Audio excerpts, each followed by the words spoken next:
Hello मेरे प्यारे सभी विद्यार्थियों, आप सभी का फिर से एक बार स्वागत है हमारे YouTube चैनल पाठशाला सर जी में। आज की इस वीडियो में हम लोग क्लास 8 मैथ्स का पार्ट 2 लेकर आए हैं। तो इसके पहले पार्ट 1 हो चुका है जिसमें बहुत सारे काफी क्वेश्चन हो चुके हैं, जिसको आप लोग अगर नहीं देखे हो तो जाके फटाफट देख लो। तो हम लोग चलते हैं पार्ट 2 की ओर। तो ये रहा आपका क्वेश्चन नंबर 8। इसके पहले हमने क्वेश्चन नंबर 7 तक कर लिया है। तो क्वेश्चन नंबर 8 को देखते हैं हम लोग। क्या लिखा है? सिंप्लीफाई। इस क्वेश्चन को हमको सिंपल बनाना है।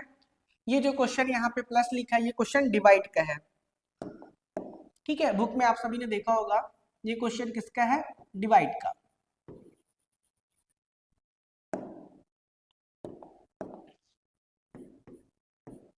हाँ, अब क्वेश्चन ठीक है। -5 की पावर क्यूब डिवाइडेड, ये लिखा है 1/5। तो इसको हम लोग क्या करेंगे? चेंज करेंगे। तो 5 चले गया आपका ऊपर, 1 आ गया आपका नीचे, और ये स्क्वायर का क्या रहेगा? पावर में हो जाएगा -2। ठीक है, तो कौन सा फॉर्मूला लगेगा उसको भी बता देता हूँ। a/b की पावर में m है, और b चले गया आपका ऊपर, और a आ गया आपका नीचे। तो प्लस m का क्या होगा? -m। रेसिप्रोकल करने से पावर का साइन क्या होगा? आपका चेंज हो जाएगा। अब आते हैं क्वेश्चन की ओर। ये रहा -5 की पावर क्यूब डिवाइड -5 -2। तो 1 से 5 को डिवाइड करेंगे तो सर 5 आने वाला है। अब ये हमारा दोनों वैल्यू क्या है? सेम हो चुका है। अब यहाँ पे फॉर्मूला लगेगा a की पावर m डिवाइड a की पावर n। तो a की पावर m माइनस n। अगर डिवाइड हो तो पावर को हम लोग सब्ट्रैक्ट करने वाले हैं। -5 की पावर में 3, यहाँ पास फॉर्मूले में माइनस है इसलिए माइनस, उसके बाद ये ऑलरेडी -2 है तो हम लोग यहाँ पे लगाएंगे -2। अब आगे बनाते हैं। -5, 3 का 3, माइनस इंटू माइनस ये होगा आपका प्लस। -5, 3 + 2 तो बोलेंगे 5। अब यहाँ पास -5 है, उसको सॉल्व करते हैं। तो -1 की पावर अगर ऑड नंबर हो, ऑड मतलब विषम संख्या, ठीक है, तो इसका आंसर -1 ही आने वाला है। ठीक है, तो यहाँ पे -5 की पावर में क्या है? 5 है, मतलब ये माइनस रहने ही वाला है, लेकिन कहाँ लग जाएगा? ब्रैकेट के बाहर। और ये 5 का 5, और पावर में क्या रहेगा? 5। ये रहेगा आपका सिंपली आंसर। ये रहा सिंपल सा आंसर। तो नेक्स्ट क्वेश्चन की ओर चलते हैं। तो क्वेश्चन नंबर 9 है, एक रेखा खींचे और उससे 5 सेंटीमीटर की दूरी पर समांतर रेखा का निर्माण करें। Draw a line, construct a parallel line at a distance of 5 centimetre. मतलब क्वेश्चन में क्या दिया है आपको? 5 सेंटीमीटर के गैप में 2 पैरेलल लाइंस आपको बनाना है। ठीक है, मतलब मान के चलो एक लाइन ऊपर एक लाइन नीचे, और दोनों के बीच का जो गैप है वो कितना होना चाहिए? 5 सेंटीमीटर। तो कंस्ट्रक्शन का पॉइंट मैंने पहले से लिखवा दिया है। तो सबसे पहले क्या करना है? Draw a line. तो ये हम लोग यहाँ पे ले लिए, ड्रॉ अ लाइन। आप स्केल से खींच के कैसा लोगे? इसको सीधा लोगे। ड्रॉ अ लाइन एल, इसका नाम क्या दे दिया हमने? एल दे दिया। इसके बाद सेकंड चीज क्या करेंगे? Draw a perpendicular, take a point P on the given line. इस पॉइंट पे हम लोग कहीं भी क्या लेंगे? पॉइंट पी लेंगे। ठीक है, ये मैंने ले लिया इस पॉइंट पे P, और इस पे हम लोग क्या बनाएंगे? परपेंडिकुलर। तो अब यहाँ से देखना है आपको परपेंडिकुलर बनाने के लिए क्या करना है। तो सबसे पहले एक डिवाइडर लोगे, उसको थोड़ा सा फैलाओगे, और यहाँ से रख के उसको बिना हिलाए डुलाए क्या करोगे? एक आर्क काटोगे। ठीक है, उसके बाद यहाँ से रख के, यहाँ से रख के इस तरफ आर्क कटेगा, और वहीं से रख के यहाँ पे अब एक काटेंगे आर्क ऊपर, यहाँ से रख के, और यहाँ से रख के एक आर्क काटेंगे ऊपर। अब इसको हम लोग मिला देंगे। ये बन गया आपका परपेंडिकुलर लाइन। ठीक, इसके बाद taking point P as the centre, draw an arc of radius 5 centimetre.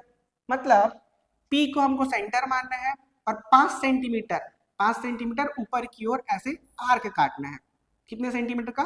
5 centimetre का। तो हमको यहाँ पे एक पॉइंट मिलेगा PQ परपेंडिकुलर L। ठीक है, बिंदु P को केंद्र मानकर 5 सेंटीमीटर त्रिज्या का एक चाप बनाया जो लंब रेखा P के ऊपर स्थित है। तो इस पॉइंट को हमने क्या नाम दे दिया? Q। अब draw RS perpendicular to P है। अब इस पॉइंट पे हम लोग फिर से क्या करेंगे, जैसा हमने यहाँ पे बनाया वही सेम चीज हम लोग यहाँ पे बनाएंगे। तो इसके लिए हमको क्या करना पड़ेगा, दूसरा कलर ले लेता हूँ मैं, ठीक है। सेम जैसे कि ये सीधा लाइन है तो यहाँ पे रखेंगे हम लोग ऐसे, पूरा पहले आर्क काटेंगे, ये हो गया। अब यहाँ से रख के हाफ यहाँ पे, यहाँ से रख के हाफ यहाँ पे, अब यहाँ से रख के ये और यहाँ से रख के ये, ऐसा आपको डिवाइडर से काटना है, जिससे आपको क्या मिलेगा, एक सीधी रेखा मिलेगा जो कि क्या बनाएगा, परपेंडिकुलर 90 डिग्री। अब इसी लाइन को हम लोग पीछे की ओर और आगे बढ़ा देंगे। तो ये हो गया आपका 5 सेंटीमीटर गैप के बीच में दो लाइंस पैरेलल, ठीक है। Draw RS perpendicular to PR at point R and extend RS line. ये हो गया, इसको नाम दे देते हैं हम लोग R, इसको दे देते हैं S। तो पॉइंट Q पे हमने परपेंडिकुलर लाइन बनाया और इसको S आगे की ओर और बढ़ा दिया, ठीक है। ये सिंपल सा आपका ड्राइंग है। आगे चलते हैं।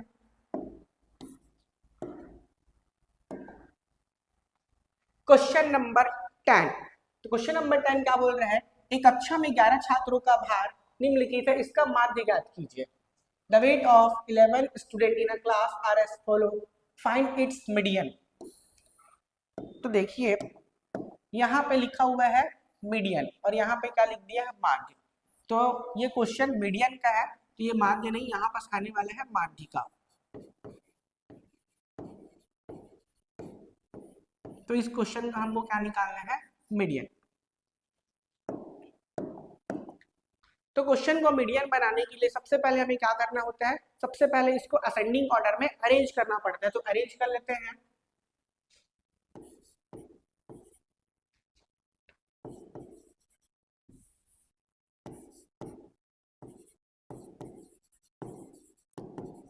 असेंडिंग ऑर्डर, जिसको हिंदी में क्या बोलते हैं, बढ़ते क्रम में।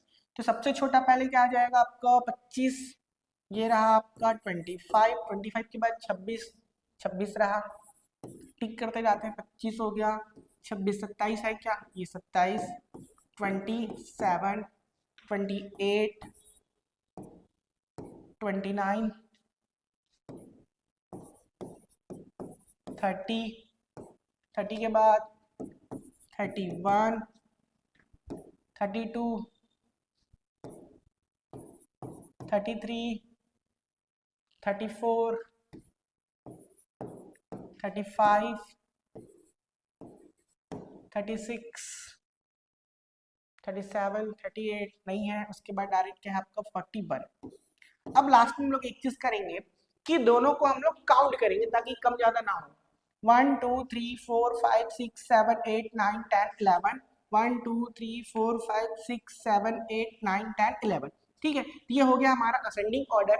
अब ये कितना है, तो n इज इक्वल टू यहाँ पे कितना है, 11, जो कि आपका क्या है, ऑड नंबर है। ऑड नंबर मतलब इसको क्या कहते हैं, विषम संख्या। तो विषम संख्या का फॉर्मूला जो होने वाला है m और ये d, उसको बोलते हैं मीडियन। तो मीडियन का फॉर्मूला है n plus 1 upon 2 th value, ठीक है। तो n का वैल्यू यहाँ पे 11 है, 11 प्लस 1 अपॉन 2 और ये सेम रहने वाला है। उसके बाद 11 प्लस 1 आपका 12 हो जाने वाला है, 12 अपॉन 2 वैल्यू। उसके बाद इसको डिवाइड करेंगे तो कितना आएगा, 6 वैल्यू।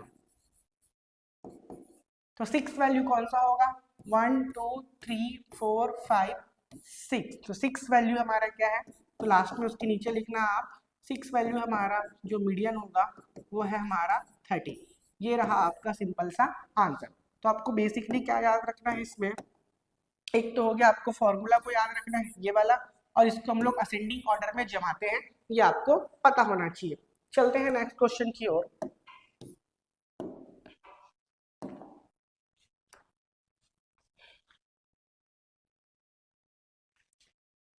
क्वेश्चन नंबर 11, एक कार 3 घंटे में 600 किलोमीटर चलता है, या 5 घंटे में कितनी दूरी तय करेगा।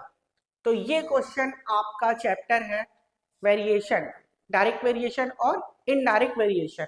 तो सबसे पहले तो हमको देखना पड़ेगा, ठीक है, समझते हैं इसको। एक कार 3 घंटे में 600 किलोमीटर चलता है और 5 घंटे में कितनी दूरी तय करेगा।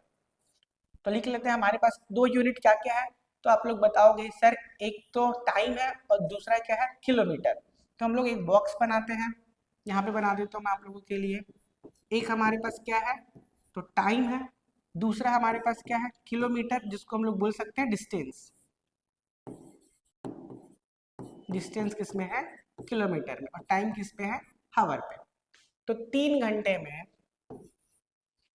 में 600 किलोमीटर, ये हो गया हमारे 600 किलोमीटर। उसके बाद 5 घंटे में, ये रहा 5 घंटे में कितनी दूरी तय करेगा, तो इसको हम लोग मान लेते हैं k। उसको एक को हम लोग ले लेंगे x, एक को हम लोग ले लेंगे y। तो इस प्रकार ये हमारा ये हो जाएगा x1, यहाँ पे लिख देता हूँ, ये होगा x1। इसी लाइन में ये होगा आपका x2, ये y की लाइन पे है तो ये होगा y1, और ये हो जाएगा आपका y2। इसको बॉक्स बना देते हैं ताकि आपको समझ में आ जाए। इस तरीके से आपको पहले समझना है। अब इसको ये चेक करना है कि डायरेक्ट वेरिएशन है कि इनडायरेक्ट। तो ध्यान से देखो, टाइम 3 से क्या हो रहा है, 5, मतलब बढ़ रहा है। तो यहाँ पे बोल सकते हैं टाइम जो है वो क्या हो गया, बढ़ गया, बढ़ गया। तो ऑब्वियस सी बात है, 3 घंटे में 600 किलोमीटर जा रहा था, तो 5 घंटे में और ज्यादा किलोमीटर जाएगा, मतलब ये वैल्यू भी क्या हो रहा है, बढ़ रहा है, बढ़ गया। तो जब दोनों एक ही डायरेक्शन में जा रहे हैं, बढ़ गया, तो इसको हम लोग क्या बोलेंगे, डायरेक्ट वेरिएशन। तो यहाँ पे लिखेंगे डायरेक्ट वेरिएशन।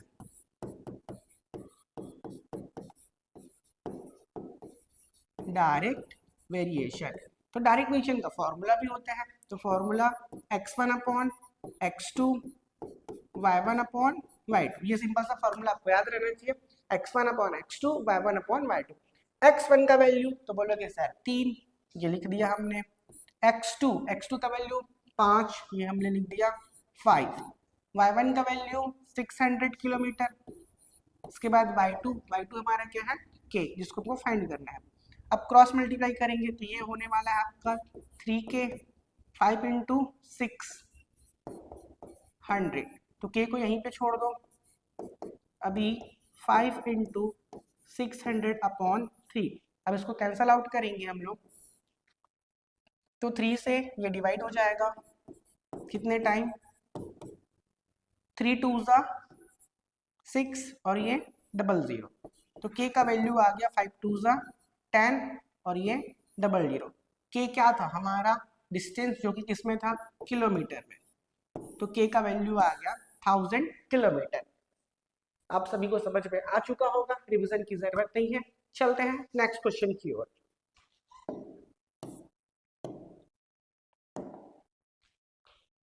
क्वेश्चन नंबर 12, क्या लिखा है, नीरज के पास मयंक से 3 गुना आम है।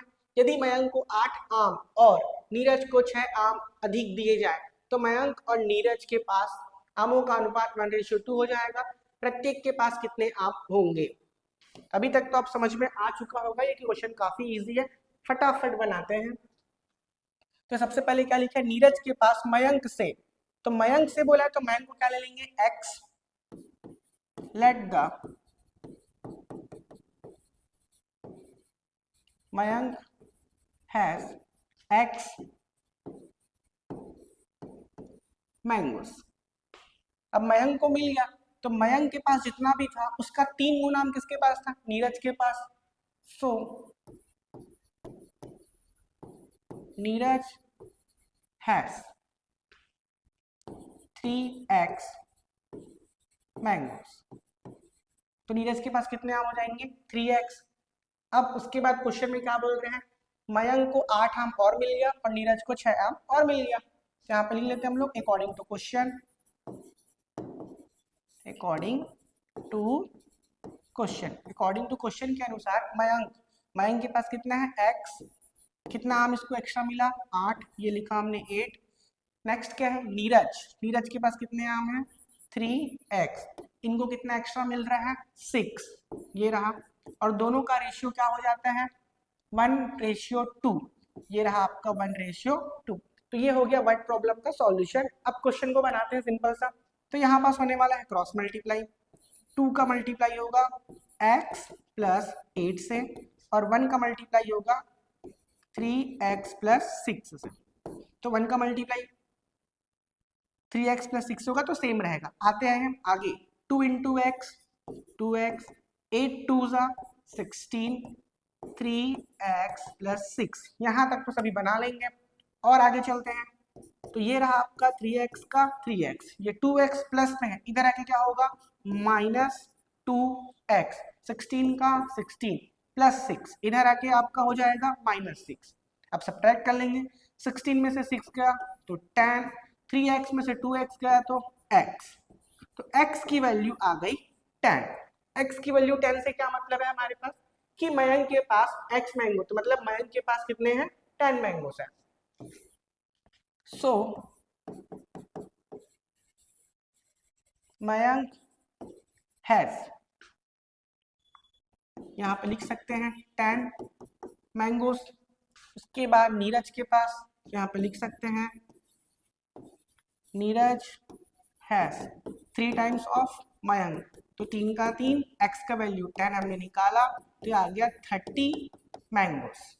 तो 10 हो गया मयंक के पास, 30 हो गया नीरज के पास। सिंपल सा क्वेश्चन, सिंपल सॉल्यूशन। चलते हैं नेक्स्ट क्वेश्चन पे।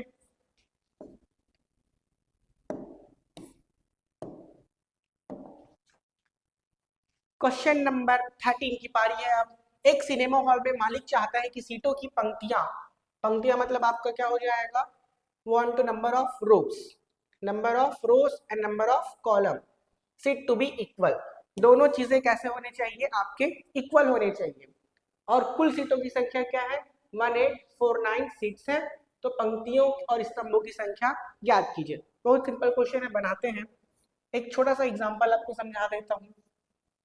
ये हो गया हमारा नंबर ऑफ रोज, ठीक है। अगर मान के चलो 4 रोज है, 1 2 3 4 रोज है, तो इसमें 4 कॉलम होंगे, 1 2 3 4, ठीक है। 4 नंबर ऑफ रोज है, 4 नंबर ऑफ कॉलम है। तो वैसे इसमें क्वेश्चन में दिया है कि कॉलम और रोज दोनों कैसे हैं एक जैसे हैं, और टोटल मिला के कितना दिया हमको 1849 सीट्स दिया है।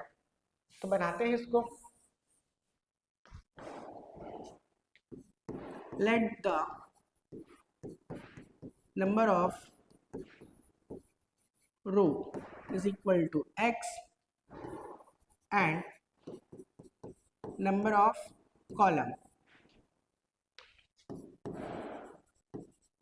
ये भी हो गया आपका x। अब यहाँ पे अकॉर्डिंग टू क्वेश्चन पे आते हैं। टोटल सीट्स,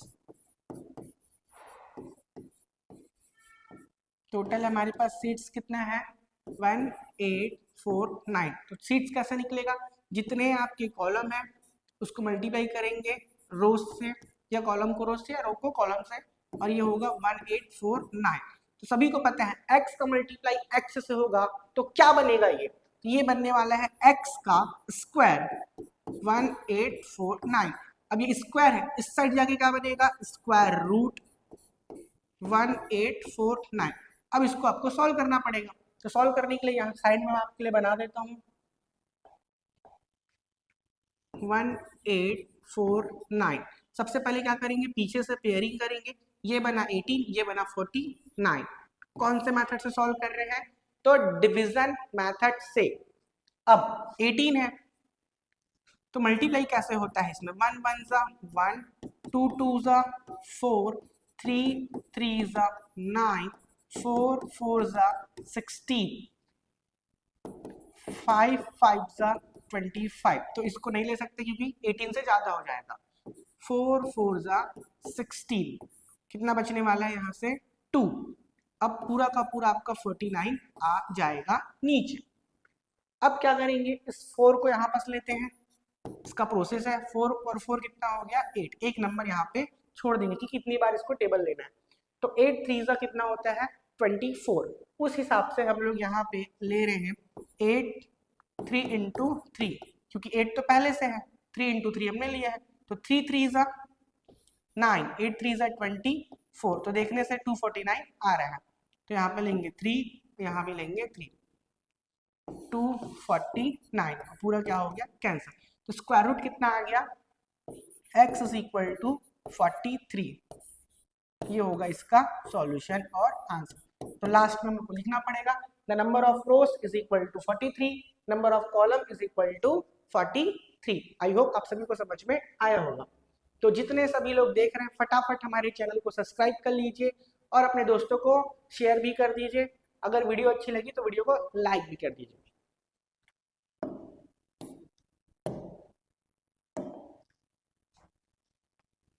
अब आते हैं क्वेश्चन नंबर 14 की ओर। तो क्वेश्चन नंबर 14 है find the value of the following using identity method.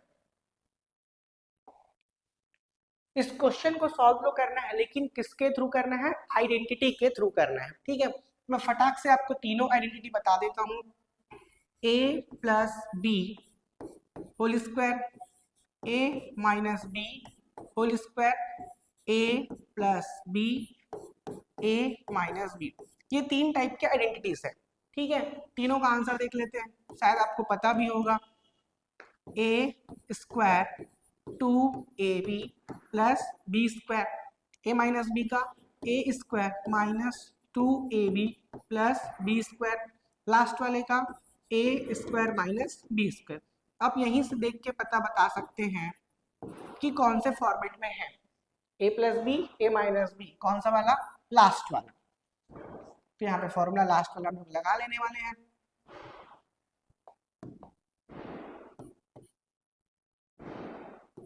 A plus B, A minus B is equal to A square minus B square. और अच्छे से आपको लिखना है, तो ये भी बता सकते हैं कि a का वैल्यू यहाँ पास 4x है और b का वैल्यू यहाँ पास 5 है। तो हमको क्या करना है, सिर्फ और सिर्फ a मतलब a का स्क्वायर, तो 4x का स्क्वायर माइनस का माइनस b स्क्वायर, b मतलब 5 का स्क्वायर, तो 4 का स्क्वायर। अब काफी लोग को ये भी नहीं पता होगा 4 का स्क्वायर क्या करना है यहाँ पास, तो 4x का square that is the mean 4x into 4x, 4 4 16x into x का स्क्वायर, ये रहा आपका 16x स्क्वायर और 5 का स्क्वायर 25, 5 टू 10 मत कर देना, ठीक है, उसको भी कर देता हूं मैं। 5 का स्क्वायर 5 इंटू 5, ये रहा आपका 25, ये रहा इसका सिंपल सा सॉल्यूशन, यहाँ तक रहने वाला है। लेकिन अगर आपको क्वेश्चन में बोलता है कि x का वैल्यू फाइंड करें, ठीक है, अगर बोलता है क्या कि आपको x का वैल्यू फाइंड करना है, तो ये आगे और बन सकता है 16x square minus 25 is equal to 0। 16x square minus में है, इस तरफ आके क्या बनेगा, प्लस का 25, 16x स्क्वायर 25। तो नेक्स्ट स्टेप में क्या होने वाला है, ये 16 आपके डिवाइड में आ जाएगा। अब स्क्वायर है तो स्क्वायर इस तरफ जाके आपका बनेगा स्क्वायर रूट 25 अपॉन 16। तो x इज इक्वल टू यहाँ पे 25 का स्क्वायर रूट क्या हो जाएगा, तो बोलोगे सर 5, और 16 का स्क्वायर रूट बोलेगा तो यहाँ पे आ जाएगा 4। ये रहेगा आपका आंसर। और एक चीज और, अगर स्क्वायर रूट से बाहर निकलता है तो प्लस और माइनस दोनों होता है, ठीक है, तो यहाँ पे प्लस माइनस दोनों लगा सकते हैं। ये तरह सिंपल से आपका आंसर। अगले क्वेश्चन की ओर चलते हैं।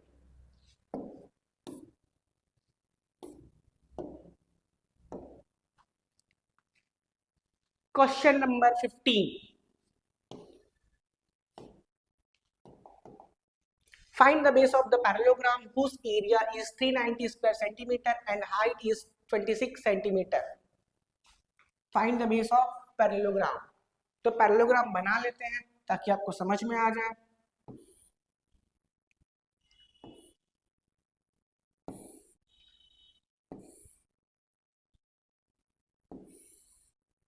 ये रहा आपका पैरेललोग्राम, जिसमें आपको क्या दिया है, एरिया दिया हुआ है, तो यहाँ पे लिख सकते हैं area is equal to 390 centimetre square. दूसरा चीज क्या है, हाइट दिया है 26, तो यहाँ से लेके यहाँ तक ये होगा हाइट, ये दिया है 26 सेंटीमीटर, ये होता है पैरेललोग्राम। अब इस क्वेश्चन को सॉल्व करते हैं, तो सिंपल सा फॉर्मूला लगेगा,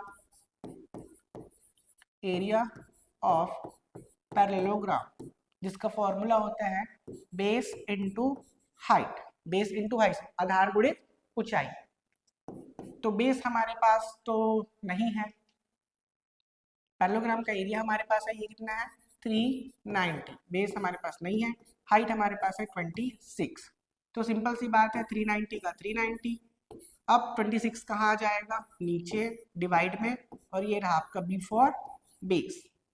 इसको काट लेंगे, 13 2 26, 13 के टेबल में 3 टाइम्स और ये 0, तो नीचे आ जाएगा आपका 30/2, ये हुआ आपका बेस। 2 से डिवाइड करेंगे तो फाइनल आंसर आने वाला है 15, ये सेंटीमीटर में था तो ये आ जाएगा आपका सेंटीमीटर में, और ये रहा B for base. Simple question, simple answer. ठीक, अब चलते हैं अगले क्वेश्चन की ओर।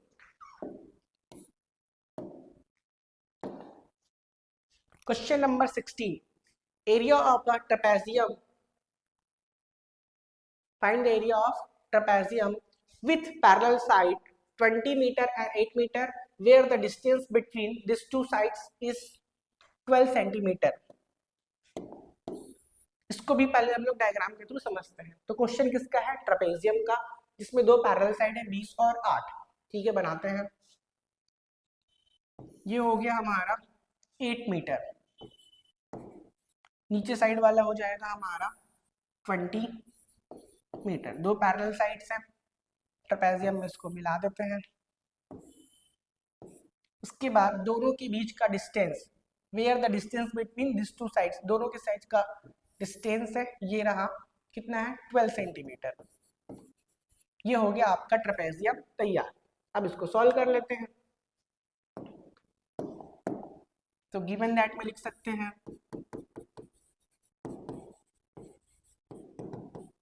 पैरेलल साइड बेस 1, तो बेस 1 हमारा हो जाएगा 8 मीटर, साथ ही साथ बेस 2 ये हो जाएगा हमारा 20 मीटर, और दोनों के बीच का डिस्टेंस जिसको हम लोग बोल सकते हैं हाइट, ये होगा हमारा 12 सेंटीमीटर। तो एरिया ऑफ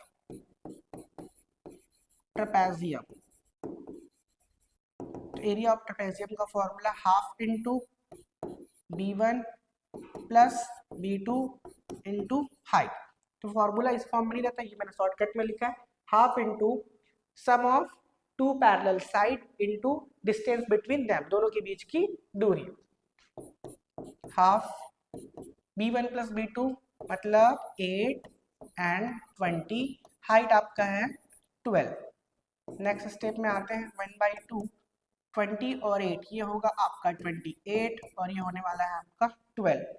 तो 2 से डिवाइड करेंगे 12 को 6 टाइम, तो हमारे पास क्या बच गया 28, area is equal to 28 into 6, तो मल्टीप्लाई कर लेंगे। 6 48 का 8 कैरी आ गया आपका 4, 6 दूनी 12, 12 और 4 16, 168। ये पूरा क्वेश्चन मीटर में था, इसलिए इसका आंसर आएगा मीटर स्क्वायर। एक बार और चेक कर लेते हैं, 8 6 48 का 8 कैरी आया 4, 6 2 12, 12 4, ठीक, ये रहा आपका सिंपल सा आंसर। अब आते हैं अगले क्वेश्चन की ओर। तो आप सभी के लिए इस पार्ट 2 में इतना ही था, तो मिलते हैं अगले वीडियो में, तब तक के लिए थैंक यू, अलविदा, जय हिंद।